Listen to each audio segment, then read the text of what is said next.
One is के markets always go up. Now there will be year जिसमें market नीचे जा रही है, देयर विल बी ईयर जिसमें मार्केट ऊपर जा रही है। बट फॉर इंस्टेंस अगर हम नॉर्थ अमेरिका की एग्जांपल लें, नॉर्थ अमेरिकन मार्केट जो है वो पिछले 100 साल से ऑन एवरेज 10 से 11% ग्रो की है year on year. Again some years are low, some years are high और very high, but on average there has been a 10% growth. So नीचे ऊपर, बट ग्राफ जो है वो हमेशा ऊपर ही जाता रहेगा। इसलिए ये वरी करना कि मैं नीचे हूँ या ऊपर बेचूँ, नीचे खरीदूँ, वो वरी जो है यूजलेस वरी है, as long as you know के ग्राफ हमेशा ऊपर जाएगा। तो ये एक हमारे पास नोन है फ्रॉम हिस्ट्री।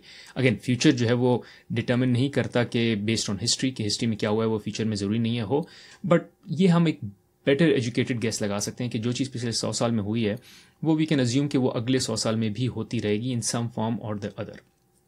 और दूसरी चीज़ जो है वो जो नोन है वो ये है कि मार्केट्स बाइपोलर है, कि हमेशा एक ओवर रिएक्शन आता है, बाइंग का भी सेलिंग का भी। ट्रंप आ गया, ट्रंप टैक्सेस काट देगा और मार्केट जो है वो सिग्निफिकेंटली ऊपर जाना शुरू हो गई।